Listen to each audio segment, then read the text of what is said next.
নমস্কার। আমরা সুপ্রিম কোর্টে এসেছি। আজকের আপনারা জানেন যে 22 লক্ষ চাকরি প্রার্থী পরীক্ষার্থীর ওএমআর এর মিরর ইমেজের কপি স্কুল সার্ভিস কমিশনের কাছে আছে, দেয়নি। রাজ্য সরকারের কাছে আছে, পাবলিক ডোমেইনে প্রকাশ করেনি। সিবিআইয়ের কাছে আছে।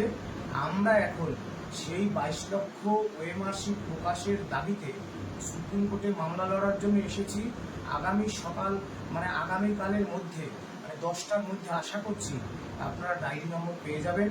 আমরা সেই মামলার জন্য জোয়ারটা শক্ত করে, মনে অনেক দুঃখ থাকলেও, অনেক কষ্ট থাকলেও আমরা এই মামলা লড়ার জন্য কিন্তু এখনো আমরা সেই কাজটা করছি। এবং যারা দুর্নীতির সুবিধা পেয়ে চাকরি নিল অর্থাৎ অযোগ্য, আর কারা দুর্নীতির সুবিধা পেল না অর্থাৎ যারা যোগ্য, সেই সুস্পষ্ট তালিকা এই ওএমআর এর মিরর ইমেজের কপি প্রকাশ হলেই আপনারা জানতে পারবেন। আর সুপ্রিম কোর্টের যে অর্ডার, যারা র্যাংজাম ইত্যাদি ইত্যাদি, তাদের সুপ্রিম কোর্ট বলেছে মাস্ট বি টার্মিনেট, তাদেরকে টার্মিনেট করেনি রাজ্য সরকার সুপ্রিম কোর্টের আইনকে অমান্য করে, অথচ পরীক্ষার কথা বলে আপনাদের বিভ্রান্ত করছে। আমরা বলছি সুপ্রিম কোর্টের কাছে এই দাবিতেও আমরা মামলা লড়ছি। মামলা তৈরি হয়ে গেছে।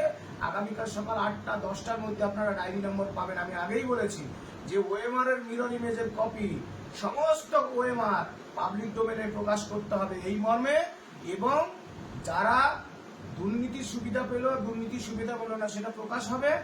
আর যারা অযোগ্য বলে বিবেচিত তাদের টার্মিনেট করতে হবে আগে। আর সুপ্রিম কোর্টে আমরা সেই মর্মে মামলা লড়তে যাব।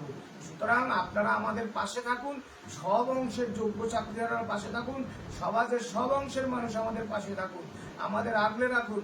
আমাদের যদি কোনো সরকার আমাদের কেউ যদি ভয় দেখানোর চেষ্টা করে, আপনারা আমাদের আগলে রাখুন। আর পরিশেষে বলবো, আমাদের যদি এই মামলায় কেন আমরা বলতে চাই মুখ্যমন্ত্রী, কারণ এতদিন সময় পাওয়ার পরেও ওএমআর শিটের মিরর ইমেজের কপি পাবলিক ডোমেইনে প্রকাশ করতে তার অনীহা, কারণ এখানে দুর্নীতি একেবারে পরিষ্কার হয়ে যাবে। সুতরাং যদি কোনো ক্ষতি আমাদের হয়, তার জন্য একমাত্র দায়ী থাকবে পশ্চিমবঙ্গ রাজ্য সরকার এবং মাননীয় মুখ্যমন্ত্রী। সুতরাং মুখ্যমন্ত্রীর কাছেই এই বক্তব্যটা আমরা রাখলাম। আমাদের সমাজের মানুষকে বলবো, আমাদের আগলে রাখুন, সমস্ত অংশের যোগ্যদের বলবো একসঙ্গে চলুন, আপনারা জিতবেন। আমরা সেই জায়গায় আছি। এইটুকুই বললাম। নমস্কার। সারাদিনের ক্লান্তিও রয়েছে, সবাই পাশে থাকুন, আমাদের পাশে থাকুন, এইটুকুই অনুরোধ করব।